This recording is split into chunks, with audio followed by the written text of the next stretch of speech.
Okay, an update on the track expansion plan. I've decided to double down on my original plan and listen to my own advice and stick to the plan the way I designed it and just make two slight enhancements.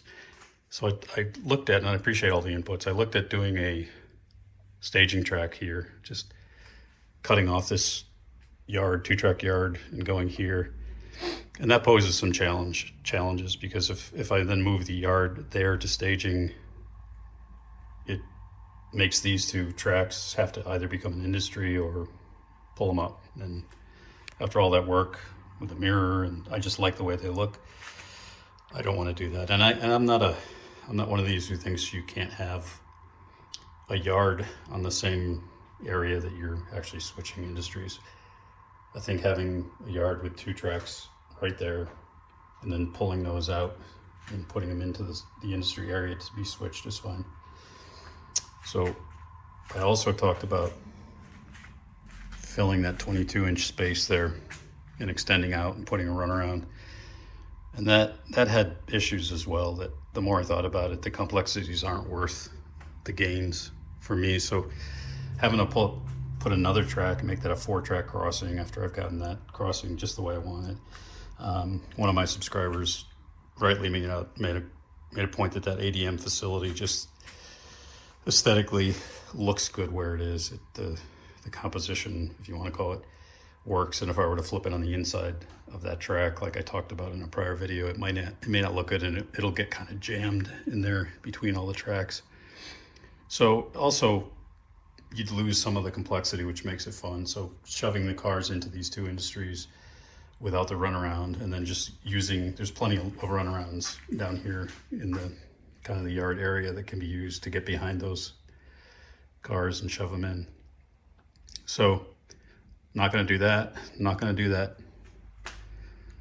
that extension. And I put a poll on my community page, and most guys said if you're going to do anything, do the staging track, and I agree with that. But after thinking about it, the fact I can add another car to the ADM industry and make both cuts of cars 5 instead of 5 and 4, that adds another element to operations. That was another suggestion by a viewer/subscriber.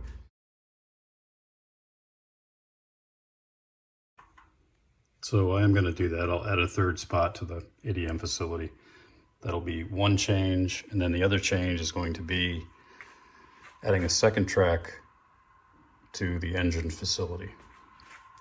Just one switch off the track that was going into the individual fueling pad area, and then that switch will lead to a 2nd engine space.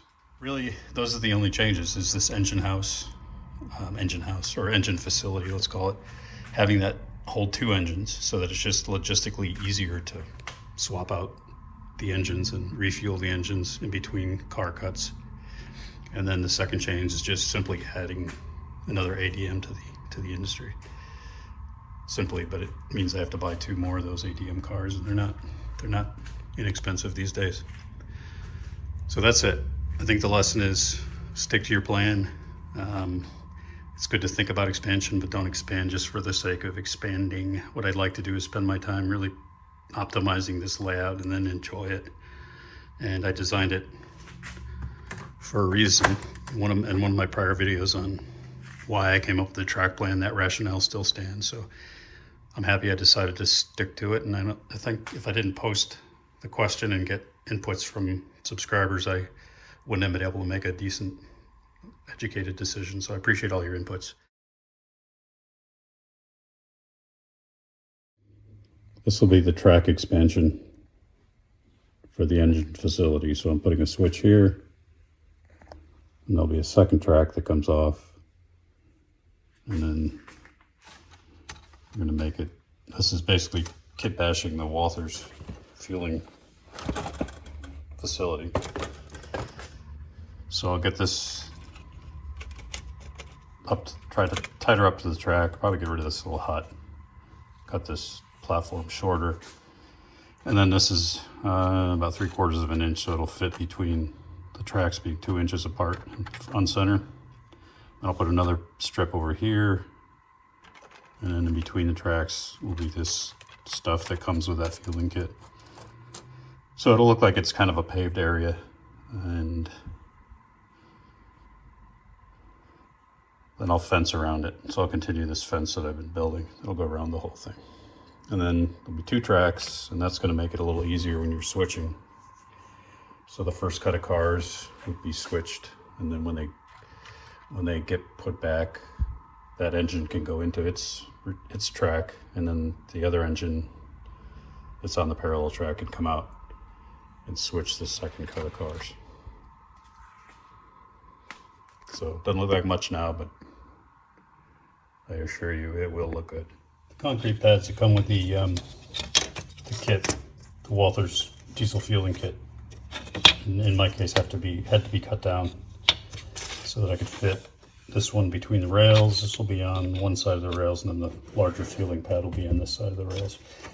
So you just cut them with a razor, and then when you cut them, you lose the side that has an edge on it. So you just take a piece of, I take a piece of plastic styrene that comes with the kit, the one that goes between these, the track is supposed to sit on, but I've never used that, so I just use it as scrap. I just cut thin strips, and then I glue it in to make an edge once I've cut it down to size. So I've got to clean these up, sand them, I'll dull coat them, I'll weather them, and it'll be pad, track,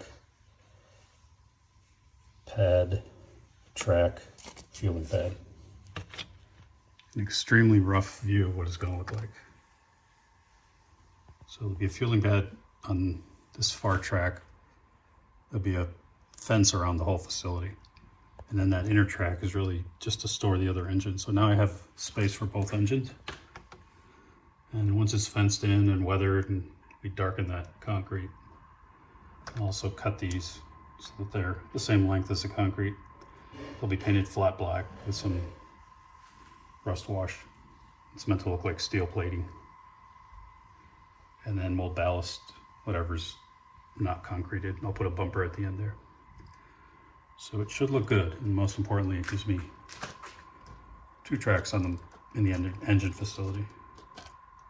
So they both come off that one line that used to go into one engine bay. And that just makes switching a lot easier, so that when you take the first engine, you switch out this first set of 5 cars, and then you can bring it back into the engine house, pull out the second engine, switch the second cut of 5 cars, and when each cut is done, the engine can go onto the fueling pad and get fueled.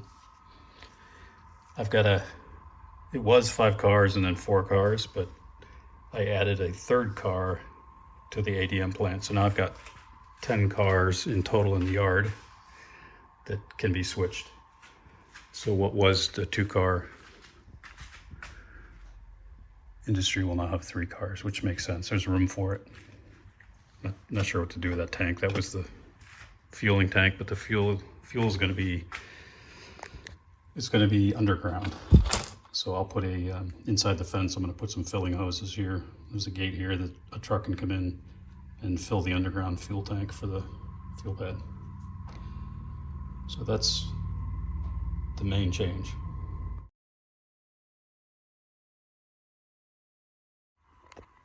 To get everything to sit flush by the track and not have any interference with the engines, you got to do some work on the belt sander. I sanded these down quite a bit from, I don't know, maybe 1/4 inch off of what they were from the kit, the Walther's kit. And you got to chisel away any ballast carefully so that you don't move the track or disrupt the track. And then it sits up tight against the ends of the ties. And then I do a test to look at my lowest engine, seems to be the GP38. So I make sure that step doesn't hit. And it doesn't. So you got to prepare it by taking out the ballast and then sand these down. And then the gap between this platform and the track is filled in by these steel, or what will look like steel plating. I did cut this platform shorter, and I took away that little hut that was there. So I thought, to me, that hut looked like 1940s vintage, and this is more of a modern era. But I'm going to save the shack, and it's going to sit there as an old shack along the side of the yard.